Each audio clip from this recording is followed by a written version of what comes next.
Bonjour à tous et bienvenue sur EdBTS-MUC, bienvenue dans cette nouvelle vidéo pour réviser une notion du droit pour réussir votre épreuve du BTS-MUC et du BTS-MCO. N'oubliez pas de vous abonner à la chaîne YouTube et pour ceux qui veulent aller plus loin, on a créé 120 fiches de révision pour réviser efficacement et en quelques minutes seulement. Allez, c'est parti, on commence tout de suite pour la vidéo.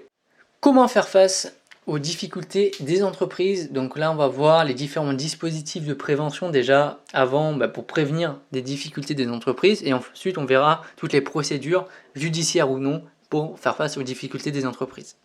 Alors déjà, on a au niveau des dispositifs, on a ce qu'on appelle l'obligation de publication des comptes.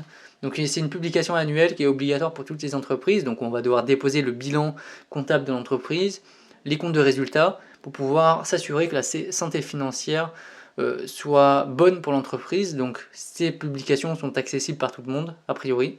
Donc il suffit juste de les demander donc aux différents organismes justement qui récoltent ce bilan et ce compte de résultats. Et ça permet de savoir si une entreprise, notamment par exemple pour les fournisseurs ou pour les banques, ça leur permet de savoir si une entreprise se porte bien. Également, on a, pour les entreprises les grandes entreprises, c'est obligatoire, ils ont un commissaire aux comptes qui permet de regarder justement les comptes.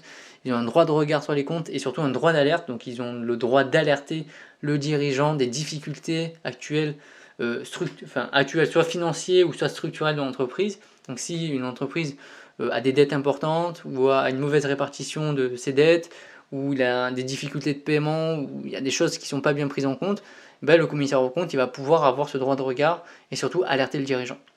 Vous avez aussi les représentants du personnel. Donc dans une ancienne vidéo, vous pouvez aller voir les représentants du personnel plus en détail, donc avec le CE, le délégué du personnel et le délégué syndical, qui ont un droit de regard justement sur les comptes de l'entreprise pour savoir si justement la santé financière de l'entreprise permet de réaliser son activité ou si elle a des difficultés.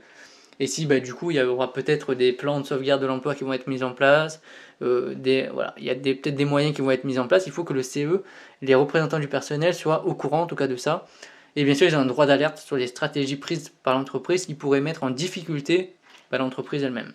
Face à ces difficultés, il peut y avoir des procédures, donc la procédure de conciliation, la procédure de sauvegarde, de redressement judiciaire et de liquidation judiciaire. Donc ce sont les 4 procédures à retenir. On va les séparer en deux. Donc la première, c'est conciliation et sauvegarde. C'est lorsque l'entreprise est encore solvable, donc c'est-à-dire lorsque l'entreprise peut encore payer ses différentes factures.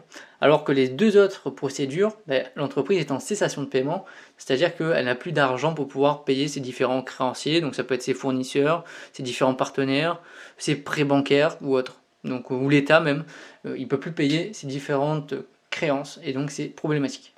Donc dans le cadre de la conciliation, en fait, l'entreprise va chercher à négocier avec ses différents créanciers. Donc elle est en difficulté actuelle, elle a quelques difficultés de paiement, elle a un carnet de commandes qui s'est ralenti et donc elle va voir avec sa banque ou ses différents fournisseurs pour avoir des délais de remboursement supplémentaires et donc pour pouvoir pallier à ce petit problème, cette petite difficulté qu'elle a en ce moment.